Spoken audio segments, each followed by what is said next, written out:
அருட்பெரும்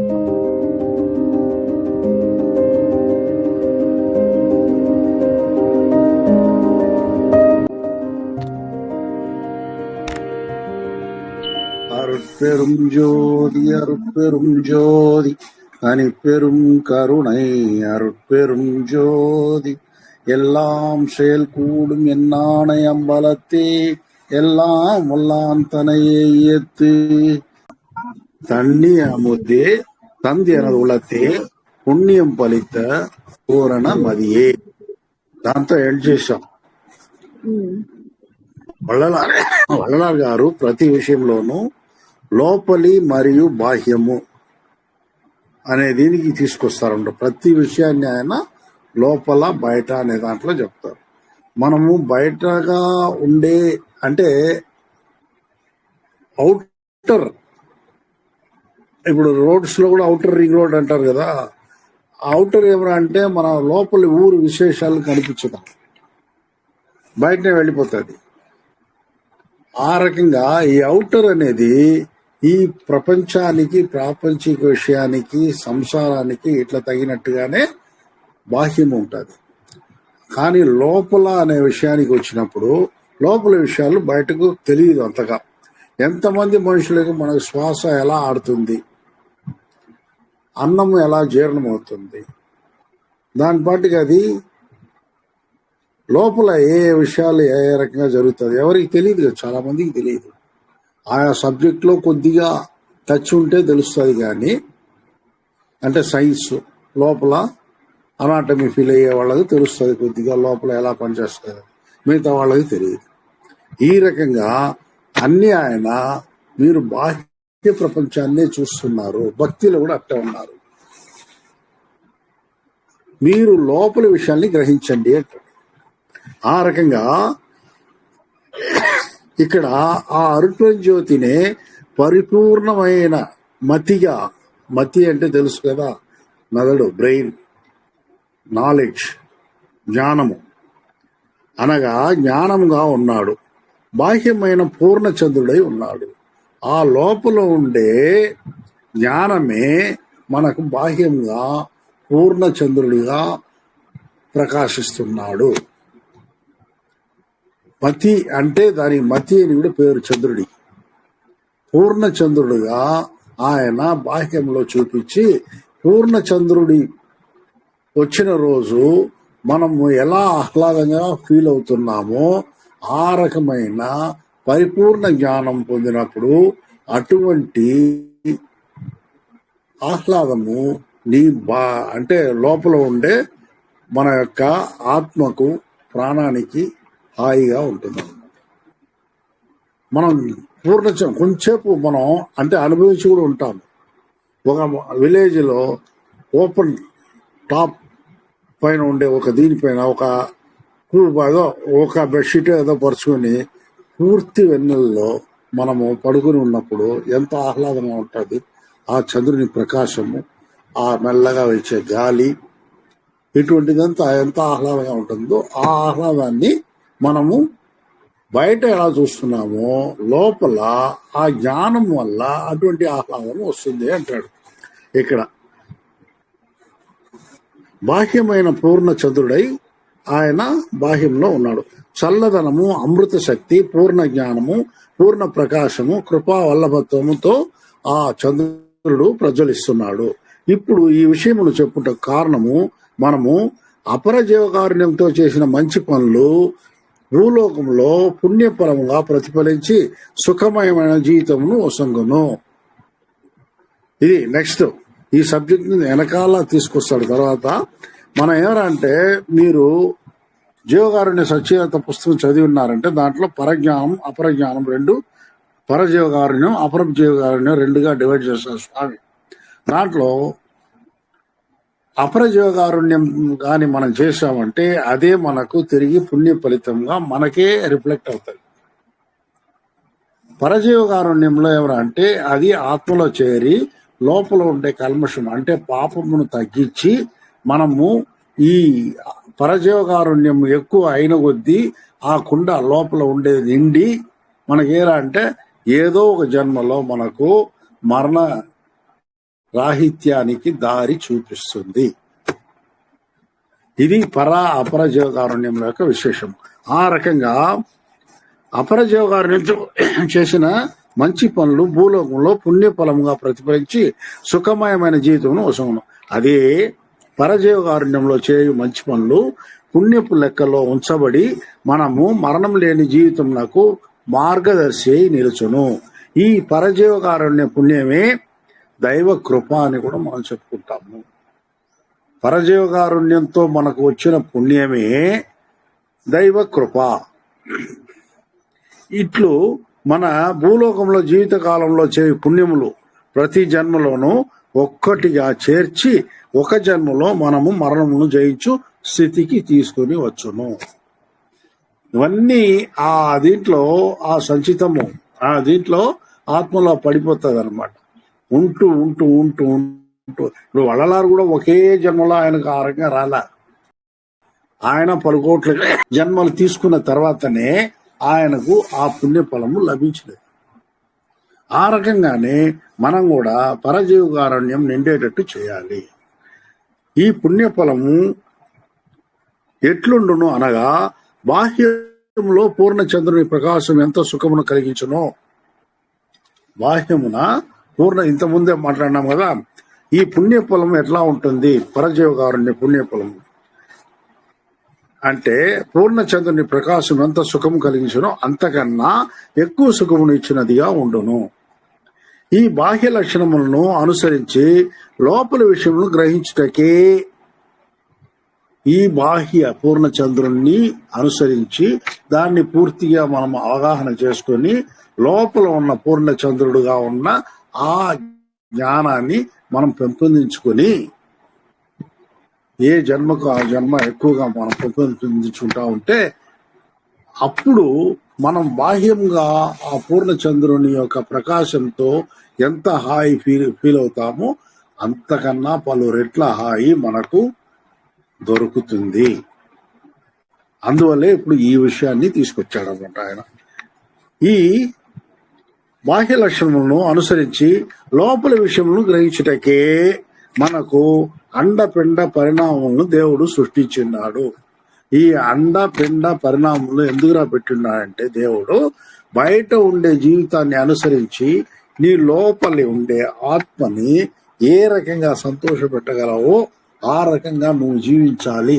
అట్లనే దానికి నీకు సౌఖ్య భోగములను బయట పెట్టిన్నాడు. ఈ రకంగా ఆయన మనకు అండపిండ పరిణామం దేవుడు సృష్టించి ఈ రకంగా నువ్వు జయించి రావాలరా మరణాన్ని అనేసి మనకు చెప్తున్నాడు. అండంలోని అన్ని పిండంలో ఉంది. ఎందుకు చెప్తున్నాడు, ఎలా చెప్తుంది, దానికి ఆయన ఏం పెట్టిన్నాడంటే అండంలో ఏమేమి ఉందో అన్ని పిండంలో ఉంది. అన్ని ఆకాశంలో పిండంలో ఉన్నాయి. అగ్ని పిండంలో ఉంది, నీరు పిండంలో ఉన్నది, గాలి పిండంలో ఉన్నది, ఆ భూమి అనే ఇది కూడా పిండంలోనే ఉన్నది. కాబట్టి ఆకాశంలో ఉండేది అండంలో ఉండేది పిండంలో ఖచ్చితంగా పెట్టిన్నారు అనమాట. ఇప్పుడు ఒక వత్తిని వెలిగించినప్పుడు ఒక దీపం ఉంది, ఇంకొక దీపాన్ని ఈజీగా వెలిగిస్తే కూడా సేమ్ అదే టైప్ లో ఉంటది కదా. ఆ రకంగానే అండము పిండము అనేది రెండు కూడా మనం వచ్చి దేవుని ఏకదేశము అంటాడు ఆయన. తండ్రి యొక్క బిడ్డ సపరేట్ గా ఉన్న ఆ తండ్రి యొక్క ఇది అట్లే ఉంటది కాబట్టి ఆ రకంగా అది ఎక్కడా పోదు. కాబట్టి ఆ దేవుడి ప్రతిఫలమే మనము. దేవుడికి ఉన్న అన్ని హంగులు మనకు ఉన్నాయి. లేకపోతే మన అహంకారము అనే చీకటి దాన్ని మరుగుపరుస్తున్నది. కాబట్టి ఆ అహంకారాన్ని చీల్చి చండాల కాబట్టి మనము ఇన్ని బాధలు పడుతున్నాము. ఆగవల్లో చదివేది, తపస్సు చేసేది, ఇంకొకటి ధ్యానం చేసేది, గుళ్ళు చుట్టూ తిరిగేది, ఇవన్నీ కూడా చేసేది. కానీ మన అహంకారాన్ని మనము తొలగింపు చేసుకోలేక అవసరపడుతున్నాము. ఈ చీకటి తొలగిందంటే మనం ఆటోమేటిక్ గా దేవుడు మనము ఒకటే, తత్వమసి. కాబట్టి మనము బాహ్యంలోని వస్తువుల వాటి గొప్పతనములను గ్రహించి లోపలి విషయములను సత్య జ్ఞానముతో తెలుసుకొని మరణం లేని జీవిత మార్గమున పయనించవలేను. పై రకంగా నాకు జ్ఞానమును వసంగి ఈ విషయములతో నన్ను అమరునిగా చేసిన ఓ అరుప్పని జ్యోతి అని వల్లలార్ గారు ఈ పద్యంలో స్తుతిస్తున్నారు. దీంతో మనం లాస్ట్ ఎండ్ చేశాం. నెక్స్ట్, ఉయితర అముదం ఉదవియన్ உள்ளத்தே செய்தவும் பறித்த తిరువళర్ మదియే. మతి అనగా జ్ఞానము, చంద్రుడు అనియు, మధు అనగా మైకమును కలిగించువాడనియు అర్థములు కలవు. చంద్రుడు అంటే ఇవన్నీ మైకాన్ని కలిగిస్తాడు. మతి అనేసి జ్ఞానము. తర్వాత ఈ జ్ఞానం వలన మనకు తలచుట మరచుట అను గుణము కలిగి మనోజ్ఞానమును పెరుగుట తరుగుట అనే విషయంలో కూడా అటువంటి కళలు కూడా కలిగి మనము ఉన్నాము. మనకు ఎప్పుడు అంటే తలచుట మరచుట ఉంటుంది కదా, మనం మామూలుగా ఎన్నో తలుస్తాము, అట్లాగే ఎన్నో మర్చిపోతూ ఉంటాము. ఆ తలచుట మరచుట అన్నదాన్ని మనం అంటే చంద్రుని యొక్క బాహ్యమున పెరుగుట తరుగుట అనేదాన్ని దేవుడు పెట్టి ఉన్నాడు. అంటే తలచేదాన్ని పెరుగుటగాను మరచుదాన్ని తరుగుటగాను పెట్టి ఉన్నాడు. ఈ కళలు కలిగిన చంద్రునితో పోల్చదగినది జ్ఞానము. జ్ఞానాన్ని ఈ రకంగా మనం పోల్చుకోవచ్చు. ఈ చంద్రుని ప్రకాశము వల్లభత్వంతో జీవుల మతి అనుభవంలో అనగా గుణగణములలో పూర్ణత్వమును శక్తిని కలుగజేయును. ఇది మామూలుగా వీళ్ళు ఇది చేస్తారు, పంచాంగాల్లో అవి చూసేవాళ్ళు చంద్రుని మనస్సుతో అందువల్లే పోలుస్తూ ఉంటారు. ఎందుకురా అంటే గుణగణములు అనేది చంద్రుడి యొక్క ప్రభావాన్ని బట్టే సముద్రంలో అలలు ఎలా ఉప్పుము, అది నేచురల్ గా పెట్టినట్టుంది దేవుడు అంతే. అట్లాగే మన మనస్సు కూడా అటు ఇటు పొర్లుతూ ఉంటుంది. పూర్ణ చంద్రత్వాన్ని చూసి అది తరిగేటట్టు తరుగుతుంది, అట్లే పెరిగేటట్టు పెరుగుతూ ఉంటుంది. ఈ చంద్రుని ప్రకాశము వల్లభత్వంతో జీవుల మతి అనుభవంలో అనగా గుణగణములో పూర్ణత్వమును శక్తిని కలుగచేయును. ఈ బాహ్య చంద్రుని యొక్క ఫలిత సుఖములో మనము మైమరచి జీవితమును ప్రాపంచిక సుఖములో మునిగి తేలరాదు. ప్రాపంచిక సుఖంతో సంతోషాన్ని అనుభవించే తప్ప ఇంకేమి దాని యొక్క ఇది ఏమి మూలం ఏదని మనం గ్రహించము. ఆ సంతోషంలో ఓలాడుతూ ఉంటాం అన్నమాట. దీనికి ఎందుకురా అంటే ఇటువంటివి బయట పెట్టాడు కాబట్టి, ఎందుకురా అంటే దేవుడు మనం లోపల పూర్ణ జ్ఞానాన్ని అనుభవించాలి అట్లనే విషయంనే ఇచ్చేస్తూ ఆయన మనకు ఇవన్నీ బాహ్యంలో పెట్టి ఉన్నాడు. కానీ మనకు అంత దూరం మనం ఆలోచించం, మన నాలెడ్జ్ పనిచేయదు. ఎంతసేపు మనము బయట బాహ్య ప్రపంచము అందుకే ఒక అడ్డుగోడగానే మన జ్ఞానం పొందలేకనే మనస్సు ఇంద్రియములు ఇక్కడ పనిచేస్తూ ఉంటుంది, కరణేంద్రియములు. కాబట్టి నిజాన్ని తెలుసుకుని వాటిని దాటి పైకి వెళ్ళరా అంటాడు దేవుడు. బాహ్యాన్ని నీకు అన్ని సృష్టించాను, కానీ అది ఎందుకు లోపల ఉండే నీ యొక్క ఆత్మను సంతోషపరచు. ఇప్పుడు మనసు వరకే కట్ అవుతుంది, కరణ ఇంద్రియాల ఇది ఆత్మ దాకా పోదు.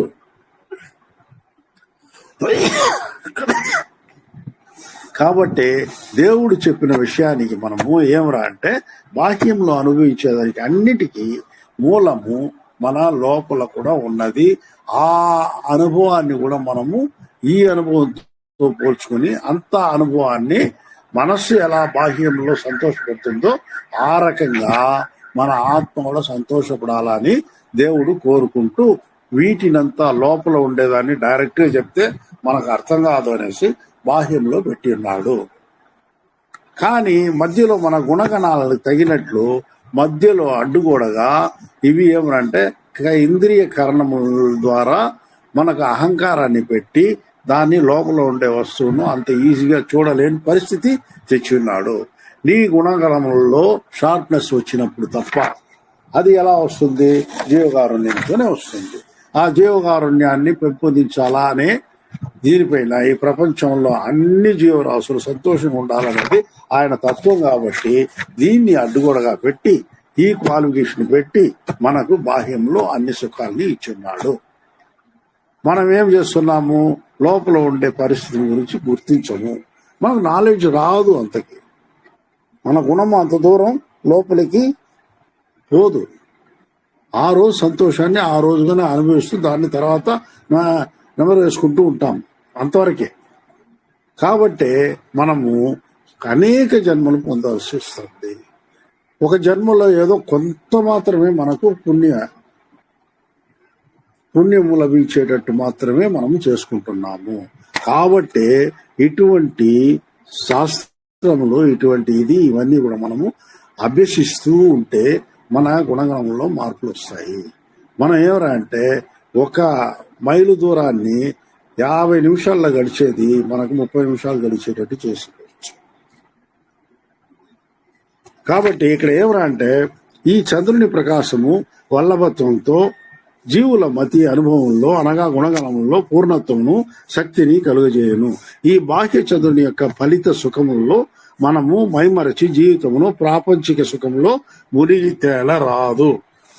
ఈ బాహ్య చంద్రుని మార్గదర్శకంలో లోపలి చంద్రుని సుఖానుభూతిని పొందవలయను అనున్నదే ఆ దేవదేవుని ఆన అంటే ఉత్తరువు. లోపలి చంద్రుడు ఎవరు అనగా ఆ అరుట్పెరుంజ్యోతినే. బయట చంద్రుడిని సపరేట్ గా సృష్టించాడు ఆయన. అందులో అన్ని విధమైన సంతోషాన్ని, ఒక మైమరచే ఒక సుఖాన్ని అందులో పెట్టిన్నాడు. కానీ లోపల తానే ఉన్నాయంటే మనకు ఎన్ని చంద్రుల యొక్క సంతోషము లోపల ఆయన పెట్టి ఆయనే ఉన్నాడు అంటే ఎంత సంతోషము అది కలుగును. మన యొక్క జ్ఞానము పెంపొందించుకుంటే చంద్రుడిలాగా మనకు లోపల ఈయన అరుట్పెరు జ్యోతి ఉండి మనకు ఎంత సంతోషాన్ని ఉల్లాసాన్ని కలిగించునో కొద్దిగా కల్పనతో మనసులో కల్పించుకుని చూడండి. కాబట్టి లోపలి చంద్రుడు ఎవరు అనగా అరుట్పెరు జ్యోతిని. ఆయనే మనము పై ఎదుగుటకు అమృతమును సొగు శక్తిగా ఉన్నాడు. లోపల నుండి అనుభవం కొద్ది కాలానికి మనం కానీ జీవకారుణ్యంతో హై లెవెల్కి పోయినామంటే ఆయనే లోపల అమృతాన్ని మనకు ఇస్తాడు. అంటే ఆ అమృతము ఎక్కడ ఉంది అనేదంతా కూడా నాలుగులో ఎక్కువగా ఉంది. లోపలి నాలుగు చిరు నాలుగులో ఉంది, పై నాలుగులో ఉంది, ఇవన్నీ ఉన్నాయన్నమాట. మొత్తం ఆయన 12 స్థానాలు 15 స్థానాలు చెప్తాడు. ఆ రకంగా ఆ అమృతం వర్షించేదానికి మొదలుపెట్టిందంటే మనం మరణాన్ని జయించినట్లే లెక్క.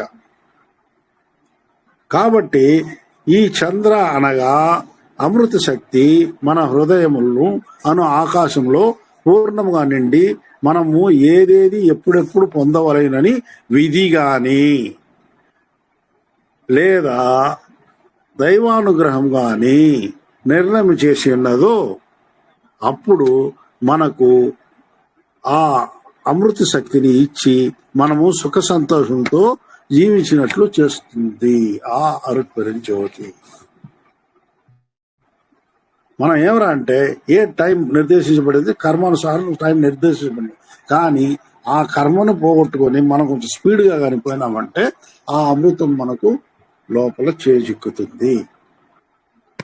అందుకే ఇవన్నీ మనం తెలుసుకుంటా ఉన్నాము. లేకపోతే అది ఎప్పుడు వచ్చినా రాని అనేసి మనం మామూలు జీవితంలో ఉండొచ్చు. అట్లా కాకుండా మనం స్పీడప్ అవుతున్నాం అనమాట, ఇంకేం కాదు. ఈ రకంగా మనం ఏ రకంగా చేయాలా, క్రియాశక్తి మూలంగా దాన్ని పెంపొందించుకోవాలి. జీవకారుణ్యాన్ని ఊరికే చదివేసో వినేసో వెళ్ళిపోతే లాభం లేదు. మనము దాన్ని అవలంబించాలి. అంటే మనం ఏమన్నా క్రియారూపంలో దాన్ని చూపించాలి. అందుపైన ఏదో చెప్పినా చేస్తామనేది కూడా అది వచ్చి ఎట్లా అంటే మనస్ఫూర్తిగా చేయాలా, హృదయపూర్వకంగా చేయాలా అంటాడు. ఈవెన్ భక్తి అయినా ఏదైనా కూడా హృదయపూర్వకంగా రాని, మనస్సు పూర్వకంగా కాదు. అందువల్లే ఆయన బాహ్యం బాహ్యబాహ్యము లోపల అన్నట్టు ఆయన ప్రతి విషయాన్ని ఆయన కూలంకషంగా ఆయన తీసుకుని పోతున్నాడు. కాబట్టి ఈ విధి చేత గాని దైవానుగ్రహం చేత గాని ఎప్పుడు నిర్ణయం చేయాలనో అప్పుడు మనకు ఆ అమృత శక్తి ఏర్పడుతుంది. పలు జన్మల పుణ్యఫలంతో ఈ నిండు చంద్రుని మనము ఇప్పుడు మన హృదయంలో చూడగలము. అట్లా వచ్చిన రోజు ఈ పూర్ణ చంద్రుణ్ణి మన హృదయాంతరాళంలో సత్యముగా ఉన్న ఆ దేవుణ్ణి మనము చూడగలము. ఎక్కడ ఉన్నాడు? హృదయాంతరాళంలో ఉన్నాడు. ఏ రకంగా ఉన్నాడు? పరమాకాశ స్వరూపుడుగా ఉన్నాడు. ఇది కావాలంటే మీరు లాస్ట్ 28వ పద్యం జ్ఞానసరియ 28వ పద్యం జ్ఞానం చేసి దాంట్లో ఆయన టోటల్ దేవుడిని గురించిన సమాచారం టోటల్గా చెప్పేశాడు ఆయన. కాబట్టి మనం ఏరంటే పలు జన్మల పుణ్యఫలముతో ఈ నిండు చంద్రుని మనము ఇప్పుడు మన హృదయంలో చూడగలము. ఈనాటి ఈ అనుభవ స్థితి పలు జన్మల జీవితంలో మనం చేసిన తపోఫలము. ఈ చంద్ర ప్రకాశమే కృపాజ్యోతిగా, కృపా జ్ఞానంగా, కృపా జీవితంగా మనలో ఇమిడి మనల్ని సంతోషంతో జీవింపచేయుచున్నది. ఆ అరుణ్యజ్యోతి తానే వచ్చి వల్లలార్ గారికి ఈ జీవిత సుఖమును అందించి 2:30 గడియ అంటే 1 అవర్ 24 నిమిషంలో ఒక గడియ 2:30 గడియలో తనతో ఐక్యమైనట్లు ఆ సుఖమయ అనుగ్రహం పొందుటకు ఈ చంద్రశక్తి అనుగ్రహమే కారణంగా ఉన్నది అని వల్లలార్ గారు చెప్పుచున్నారు. ఈ విషయాన్ని గురించిన పూర్తి అనుభవము, పూర్తిగా జ్ఞానము మనకు కలగాలి అంటే వల్లలారు రాసి ఉన్న 2000 చిల్లర పద్యంలో ఉన్న 6వ తిరుమురై మనం కూలంకషంగా చదివినామంటే, అర్థం చేసుకున్నామంటే మనకు ఈ విషయం అర్థమవుతుంది. అది చదవాలి తెలుగులో. అది ఆ విషయానికి ఇంకా కొద్ది రోజులు పడుతుంది. దయచేసి ఈ రకంగా మనము సత్విచారంతో మనం ట్రై చేయాలి. ఎందుకంటే ఆ పద్య రూపంలో ఉండేవి మొత్తం ఇది విషయ గ్రహణ ఒక్కరి వల్ల కరెక్ట్ గా దాన్ని ఇది చేయలేము. దాన్ని అనువాదం చేసేదానికి కూడా ఒక 10 మంది పూనుకున్నారంటే రకరకాలుగా వాళ్ళ ఐడియాస్ బట్టి రకరకాలుగా పుస్తకాలు వచ్చినాయంటే భావాలు. అప్పుడు మనకేమరా అంటే అన్ని చదివే పరిస్థితి వస్తే నిజాన్ని మనం గ్రహించగలుగుతాం. అది కొద్ది రోజులు అవుతుంది, ఇప్పుడే కాదు. అంతవరకు మనము సత్విచారంతో ఇట్లాంటి పుస్తకాలు ఇటువంటివి మనం చదివి మనం మామూలుగా మాటల్లో మన యొక్క అనుభవ స్థితిని చెప్తూ మనము దేవుణ్ణి మనము అర్థం చేసుకోవాల్సిందే. 10 எல்லாம் தழைக்க பதம் பெறும் அமுத நிதி எல்லாம் அளித்த నిరైతిరు మదియే అంటాడు నెక్స్ట్ పద్యం. పతి అనగా ప్రదేశము, రాజు అని అర్థములు గలవు. పతి అంటే ఒక ప్లేస్, ఆ ప్లేస్కు రాజు అనగా తాను ఏలుచున్న ప్రదేశము అనే అర్థము. దేవుడు ఏలుచున్న ప్రదేశము, ఒక రాజ్యమునకు రాజు. అట్లే ఈ పిండములో మన దేహమునకు, ప్రాణమునకు, మనస్సునకు రాజుగా ఉన్న ఆత్మయే పతి. మనలో ఉండే పతి ఎవర్రా అంటే ఆత్మ. ఆ ఆత్మ ఎవర్రా అంటే ఆ దేవుడే, ఆ అరుణ్జ్యోతి ఆత్మగా మనలో ఉన్నాడు. ఈ ఆత్మయే మన సహస్రారమున నిలకడై పతిగా రాజ్యము అనగా మనల్ని పిండంలో రాజ్యం ఏలుచున్నాడు. ఇట్లు అండపిండములను ఆ పతి అను దేవుడు ఈ ప్రపంచమును అందులోని పిండములను రాజ్యం ఏలుచున్నాడు. ఆయన పరిపాలన వలనే మనము జ్ఞానమును పొంది దినదినాభివృద్ధి చెందుచున్నాము.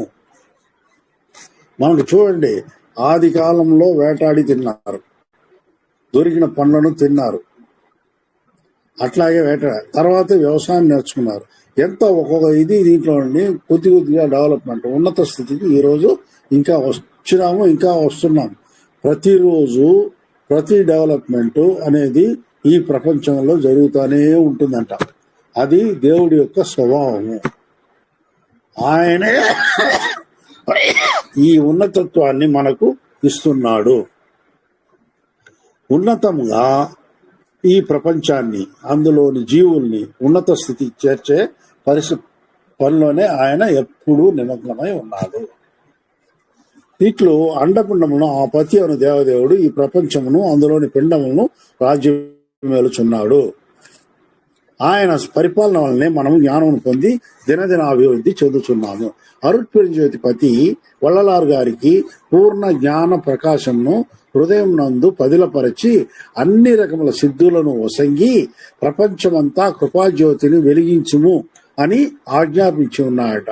కావున అది మొదలు వల్లలారు గారు మానవులందరూ పక్వం పొందు నిమిత్తమై అన్ని రకముల ప్రకాశ జీవితం పొందుటకు ఏర్పాట్లు చేయుచున్నాడంట. సన్మార్గం నానే నడుతుగరేని అన్నాడు. ఎవరు తనకు ఎవరు అంటే మీరు అన్ని మఠముల్లో చూడండి, తన తర్వాత ఒకరిని నియమిస్తారన్నమాట.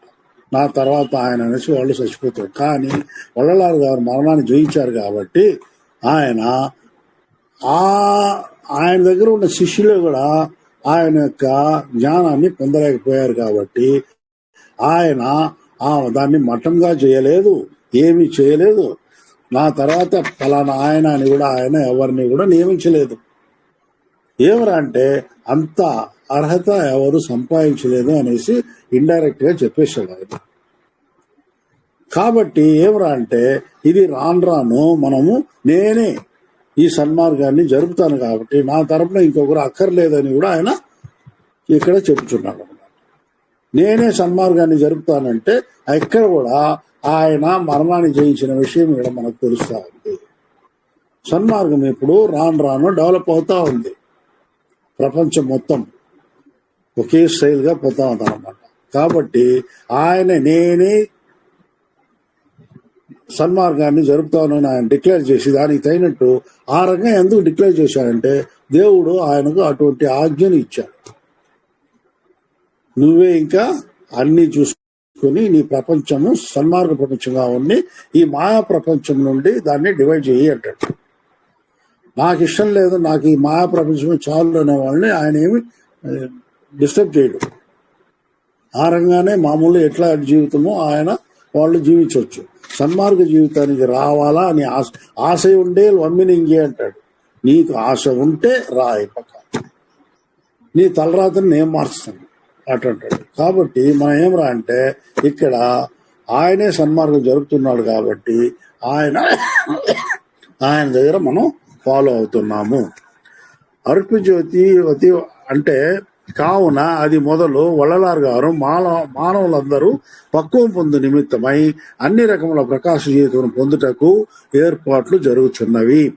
ఈ ప్రకాశ జీవితము ద్వారా మనమందరూ సన్మార్గంలో నడిచి మరణము జయించుటకు పూనుకొందుముగాక అట్లనేసి ఈ పద్యాన్ని ముగిస్తున్నాడు. 10 ఎలాం తழைக்க పదం పెరుమ అముద నిధి ఎల్లాం అడిత நிறைதெரு மதி అని. నెక్స్ట్ 759 பால் என தன் கதிர் பரப்பி ఎஞ்ஞான்றும் మేల్వెళి విళంగియ మదియే అంటాడు. బాహ్య ప్రపంచమునకు అనగా మనకు బాహ్య ఆకాశము, అండ ఆకాశము, పిండ ఆకాశము, ఇంద్రియ ఆకాశము, కరణాకాశము, జీవాకాశము అని అండపిండములలో ఉన్న ఆకాశములను దాటి ఆపై ఆకాశం పరమాకాశము. ఈ రకమైన ఆకాశములను ఈ పద్యంలో చెప్పి ఉన్నారు. అరుట్పెరుంజోతి అన్ని కాలములందు పాలవలే స్వచ్ఛమైన చల్లనైన చంద్రకళ అమృత కిరణములను అన్ని దిశల యందును ప్రసరింపజేస్తూనే ఉన్నాడు. అరుట్పెరుంజోతి యావత్ జగమునకు టోటల్ గా ఆల్ వరల్డ్స్ అన్నిటికి కూడా ఎటువంటిది పాలవలే స్వచ్ఛమైన చల్లనైన చంద్రకళ అమృత కిరణమును అన్ని దిశల యందును, కింద పైన మధ్యలో అన్ని దిశల యందును ఆయన వ్యాపింపు చేస్తున్నాడు. నాట్ ఓన్లీ భూ ప్రపంచం, అన్ని ప్రపంచములకు ఆయన యొక్క ఆయన యొక్క కరుణ దయ ప్రసారం అవుతూ ఉన్నది. ఆవు పాలను పక్వంగా కాల్చిన బంగారు వర్ణంతో కూడిన తెల్లదనంతో ఉండునట్లు చంద్రుని యొక్క కాంతి కూడా ఉంటును. మీరు బాగా గమనించండి, కొద్దిగా ఎల్లిష్ గా ఉంటుంది, పాల వల్లే కొద్దిగా ఎక్కువగా ఉంటుంది అనమాట. ఈ కాంతియే ఆకాశభూత శక్తి యొక్క వర్ణము.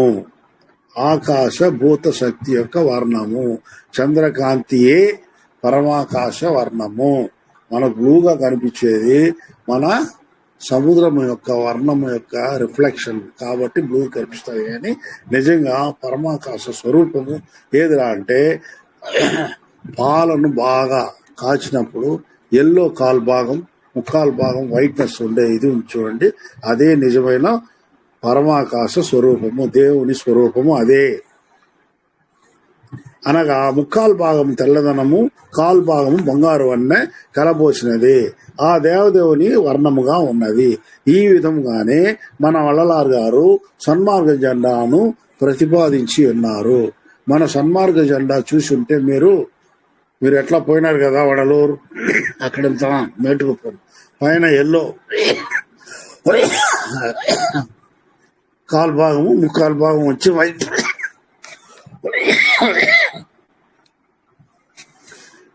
ఈ వర్ణంతో ఉన్న స్వచ్ఛమైన ఆవు పాలు మన యొక్క ఆకాశభూత శక్తిని కలిగి ఉంటుంది. అనగా స్వచ్ఛమైన జ్ఞానమును మనకు కలుగునట్లు చేయుట. కృపా సచ్చీలతో జీవదయతో సన్మార్గులు సత్విచారంతో ఈ పూర్ణచంద్రుని తమ హృదయములలో వీక్షించి తాను అదై కృపా అనుభవంతో జీవించినప్పుడు ఆ చంద్రిక యొక్క అమృత జ్యోతిమయ అద్భుత శక్తితో త్రిదేహ సిద్ధిని పొంది కృపాద్భుతములను పొందుతూ ఈ ప్రపంచమున నిరంతరముగా అవినాశిగా జీవించుస్తూ ఉంటారు. పెద్ద కాంప్లెక్స్ సెంటెన్స్. కృపా సచ్చీలతతో జీవదయతో సన్మార్గులు సత్విచారముతో ఈ పూర్ణచంద్రుని తమ హృదయములో వీక్షించి తాను అదై కృపా అనుభవంతో జీవించినప్పుడు ఆ చంద్రిక యొక్క అమృత జ్యోతిమయ అద్భుత శక్తితో త్రిదేహ సిద్ధిని పొంది కృపాద్భుతములను పొందుతూ ఈ ప్రపంచంలో నిరంతరముగా అవినాశిగా జీవిస్తూ ఉంటారు అనేది ఈ పద్యం యొక్క తాత్పర్యము. నెక్స్ట్, దీంతో మతి అనే సబ్జెక్టు అయిపోయింది. నెక్స్ట్ వచ్చేది మழைయే. మழைయే అనేది వస్తుంది అనమాట. உயங்கிய உள்ளமும் உயிரும் தழைத்திட வயங்கிய கருணை மழை பொழி மழையே అంటాడు. వాడియ పైరై కండపోదెల్లాం వాడినేన్ అని స్వామివారు ఒక పద్యంలో చెప్పి ఉన్నారు. మీరు ఇది చాలా విని ఉంటారన్నమాట. అనగా పైర్లు వాడుటకు కారణము నీరు లేక. నీరు ఏ రంగా వస్తుంది? వర్షాధారము. నీరు వర్షాధారము, వర్షము భూమి మీద కురుస్తూ ఉంటుంది. సూర్యుని గ్రహములలో మిగతా గ్రహములు అనగా బుధ శుక్ర అంగారకుడు గురువు శని యురేనస్ నెప్ట్యూన్ ప్లూటో అనుకుంటాం కదా, అను మిగతా గ్రహములలో వర్షము కురియదు, కానీ భూమిలో మనం కురుస్తుంది. కారణము మరియు ఫలితము ఏమనగా అక్కడ జీవరాశులు లేవు. దైవానుగ్రహంన ఏదనినా వర్షము కురియుటయే. ఇక్కడ అన్ని జీవరాశులు బాగుండేదానికి కారణము జీవంతో జీవించడానికి కారణమై ఉండేది వర్షాధారమే. నీరు లేకపోతే అక్కడ ఏదీ లేదు. కాబట్టి ఈ నీరు అనేది వర్షం ద్వారా దేవుడు కురిపింపజేస్తున్నాడు. అది నేచర్, అదే వస్తుంది అనేది వచ్చి అది వేరే సైంటిఫిక్ వాదం. కానీ అదే నీరు అదే వర్షము మిగతా గ్రహాల్లో ఉండదు. మిగతా గ్రహాల్లో వర్షం కురియదు. ఎందుకురా అంటే ఇక్కడ జీవులు ఉన్నారు కాబట్టి ఇక్కడ కురుస్తుంది. ఇక్కడే మనం యొక్క దేవుని ఉనికిని మనం తెలుసుకోవచ్చు. జీవుల కోసం ఇక్కడ వర్షం కురిసేది. వర్షం నేచురల్గా కురిసేట్టుగా ఉంటే మిగతా గ్రహాల్లో కూడా కురియాలి. కానీ మిగతా గ్రహాల్లో ఎక్కడ వర్షం కురియదు, ఇక్కడ మాత్రమే కురుస్తుంది. కారణం ఏమంటే జీవులు బ్రతకాలి అని దేవుని యొక్క అనుగ్రహము, దయ. అట్లాగే గాలి కూడా అక్కడెక్కడా వీచదు. ఈ విషయం మనము ఆమ్స్ట్రాంగ్ వెళ్ళు చంద్రునిపై పోయినప్పుడు తెలిసి ఉంటుంది అనమాట. గాలి వీచదు అక్కడ. ఆ గాలిలో ఆక్సిజన్ పెట్టి ఈ జీవులు బ్రతకాలి అనేది దేవుని యొక్క దయా కృప మాత్రమే. కాబట్టి భూమి మీద మీకు గాలి ఉంది, వర్షము ఉంది, నీరు ఉంది. కాబట్టి మనం ఎవరంటే భూమిపై జీవరాశులు ఉన్నందువలన అవి జీవించడానికి దైవానుగ్రహంతో వర్షం కురిచున్నది. మనము జీవించుచున్నాము. ఈ విషయమే దైవ ఉనికిని చాటుచున్నది. దైవ ఉనికిని చాటేదానికి ఈ ఒక్క విషయమే కూడా చాలు. అట్లే ప్రాణవాయువు కూడా మనం భూగ్రహం పైనే ఉన్నది, వేరే గ్రహంల పైన లేదు. తిరు అరుట్వా అగవల్ మొదటి నుంచి చూడదలుచుకున్న వారి కొరకు డిస్క్రిప్షన్ బాక్సులో లింక్ ఉంచి ఉన్నాము, చూడగలరు. Thank you. సర్వే జన సుఖ సంతోష ఆనంద భవంతు.